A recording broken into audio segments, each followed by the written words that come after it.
TV has been sent a memo from annoyed ABC staff who can't believe this word stuff is a priority when there are so many other problems.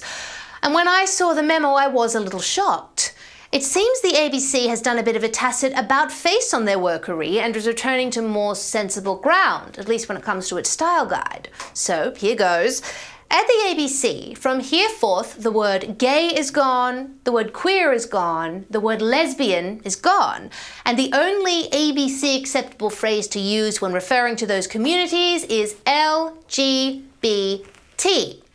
Now, you'll note that it's just those original 4 letters as opposed to the long-winded acronym that so many of us have become used to. The ABC has done away with a few categories, the T, the Q, the I, which stands for trans, queer, and intersect. They've disappeared. So let me read a little bit from the memo.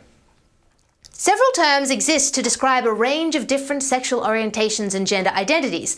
These include LGBTI, which includes intersex people, and LGBTQI+, which includes those who identify as queer and other. In most cases, unless specific intersex or other issues are being discussed, LGBT will suffice in news stories. So it goes on. Many groups, including ABC Pride, are moving away from the LGBTQI+ acronym as an umbrella term, preferring more inclusive and accurate terminology: sexuality and gender diverse people, those with diverse sexualities, and gender identities. This would seem to be quite the departure from the norm for the ABC. Certainly, it's very different to what they're currently doing, which is using the full acronym LGBTQIA+, which of course stands for lesbian, gay, bisexual, trans, queer, intersex, asexual, and so on, to describe the community. This is as much to signal their political affiliation as anything else. It's generally accepted that the more letters you use, the woker you are. So, cutting back to the traditional 4, LGBT would seem a rather conservative move for the very left-wing ABC. And as if to counter what management knows is going to be the very accusation they get from lefty staff, the memo continues as such.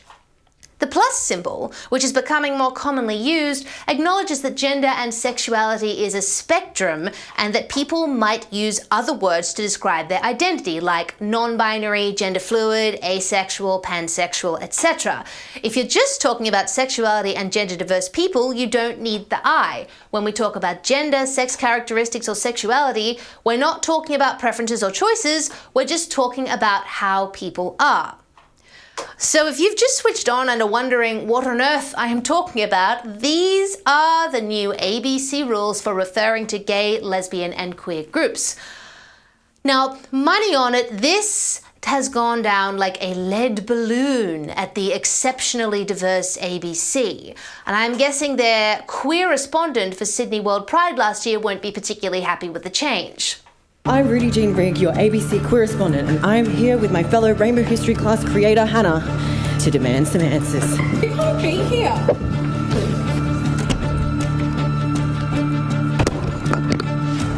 Sydney World Pride is a global event that happens every 2 to 3 years in a different part of the world. And maybe one of the reasons why you haven't heard about it is because it's the first time that it's happening in the Southern Hemisphere.